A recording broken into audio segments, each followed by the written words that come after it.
Itu rencana memang kita hanya fokusnya di kopi.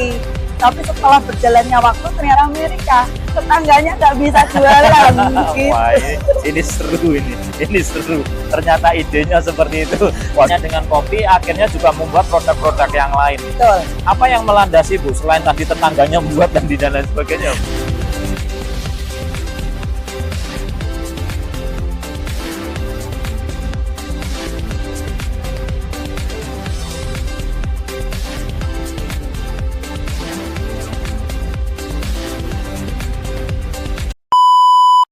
Tresnanku padamu hadir kembali sore ini di Tresnanku padamu teman-teman. Hari ini saya cukup ya dilihat aja wajahnya ceria banget ya. Karena saya hari ini berada di Bali bisa podcast langsung dengan salah satu Tresnan UMKM yang asalnya dari Jawa Tengah. Dan yang menambah keceriaan kami adalah karena hari ini kami langsung menandatangani MOU kesepakatan bersama untuk bisa bekerja sama untuk go internasional secara eksklusif dengan salah satu Tresnan UMKM. Yuk, kita kenalan langsung dengan Bu Ika. Nanti Bu Ika akan, oh historicalnya seperti ini ya, ternyata Kingkaf. Oh ternyata perjuangannya cukup lumayan berat juga ya untuk bisa go internasional. Kita langsung kenalan ya. Yuk, silakan Bu Ika. Hai, saya Ika, saya dari Semarang, Jawa Tengah. Saya produknya Food and Beverage Authentic Indonesia. Ya. Bu Ika, ya. Kalau boleh tahu nih teman-teman pasti penasaran, ya. Kok bisa sampai ke Bali, mewakili Jawa Tengah ya Bu ya, untuk produknya untuk bisa sampai ke sini dan langsung bisnis matching dan ikut expo, skalanya juga internasional Bu. Jadi teman-teman pasti penasaran juga. Tapi sebelum itu, Ibu mungkin bisa ceritakan historical tentang terciptanya merek Kingkaf ya Bu ya, Kingkaf ya mereknya ya. Dengan merek Kingkaf ini, Ibu sampai tercetus ide untuk membuat produk-produk ini. Awalnya yang mana dulu, Bu? Awal mulanya adalah kopi, Pak. Kopi? Ya. Kenapa kopi, Bu? Ya, Kingkaf itu saya pakai nama Kingkaf karena King Kafein, Pak. Karena saya pecinta kafein sebenarnya. Okay. Itu rencana memang kita hanya fokusnya di kopi. Tapi setelah berjalannya waktu, ternyata produk itu yang unggulan nggak hanya kopi aja, Pak. Karena sebenarnya banyak banget varian produk makanan Indonesia yang hanya ada di Indonesia yang dikangenin oleh orang-orang luar negeri, Pak. Jadi kalau saya jual di tetangga saya tahu bakso, tetangga yang lain juga pada jual, Pak. Tapi kalau saya jualnya di Amerika, tetangganya nggak bisa jualan. Gitu. Wah, ini seru ini seru. Ternyata idenya seperti itu. Waduh, buru-buru ada yang nyatet, dicuri idenya. Oke, Bu, ini menarik banget ini karena awalnya ternyata kopi duluan ya. Iya. Kopi duluan, karena kecintaannya dengan kopi akhirnya juga membuat produk-produk yang lain nih. Betul. Apa yang melandasi Bu selain tadi tetangganya membuat dan lain sebagainya? Jadi itu sebenarnya Pak, dulu tuh kita geraknya di kopi. Itu karena kita pengen meningkatkan kualitas sama identitas kopi daerah.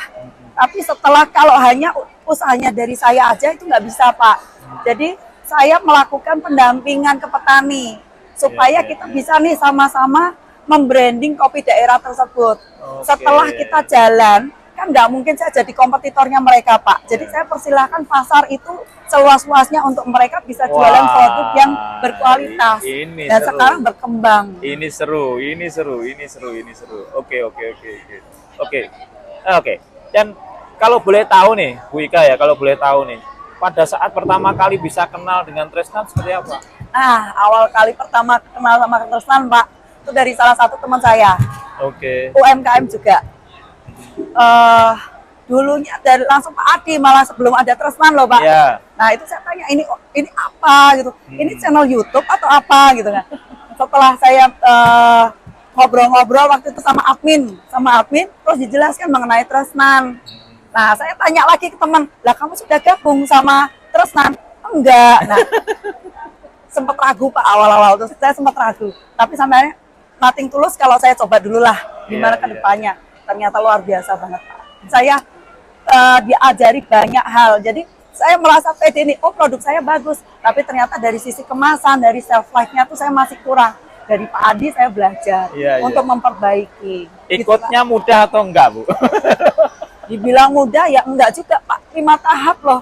5 tahap kurasi itu bukan jalanan mudah buat saya, tapi saya Ya semua Di- ngalamin itu Ya. ya Bu ya. tapi dari masing-masing tahap itu kita jadi belajar. Saya Ya. pribadi saya belajar, oh kekurangan saya di sini, apa yang bisa saya perbaiki, apa yang bisa saya kejar untuk bisa saya next level, next tahap selanjutnya Wah, dari situ.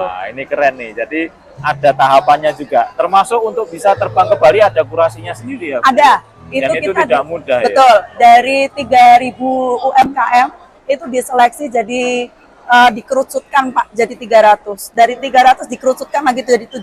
Dari 75 dikerucutkan lagi jadi 20. 20. Dari 20 UMKM itu food and beverage-nya cuma 3 Pak. Hanya 3 UMKM yang dari food and beverage dari Jawa Jawa Tengah. Dari sekian ribu tinggal 3 yang F&B. Dan ini luar biasa banget. Salah satunya adalah Bu Ika. Satu-satunya Tresnan UMKM yang berasal dari Jawa Tengah yang bisa masuk ke Tresnan. Artinya memang tahapan kurasi di Tresnan ini nggak main-main gitu ya Bu Betul. ya. Oke. Bu, mungkin ada harapan apa Bu buat UMKM yang lagi nonton Ah, podcast ini? untuk teman-teman jangan merasa patah semangat karena modal kecil, karena produk biasa. Semua yang biasa kalau kita kerjakan dengan niat hati, dengan tujuan yang baik, tujuannya kita benar-benar kita punya target nih, semua punya peluang untuk bisa masuk ke Tresnan, untuk punya peluang untuk bisa ke ekspor seperti yang saya tanda tangan hari ini dengan Tresnan. Oke, teman-teman dengar ya, modal kecil jangan berkecil hati. Harus berbesar hati karena kalian adalah tulang punggung perekonomian di Indonesia. Dan saya yakin pasti ketika kalian punya niat, punya kemauan yang keras untuk maju, pasti bisa seperti Bu Ika. Amin. Ya, Sama-sama, Pak. nanti lain kali kita akan berpodcast lagi. Ya, kita mungkin nanti podcastnya waktu ekspor Pak. Nanti Wah, kunjungan ke ini negara lebih keren mana. lagi nih ya. Oke, terima kasih teman-teman. See you.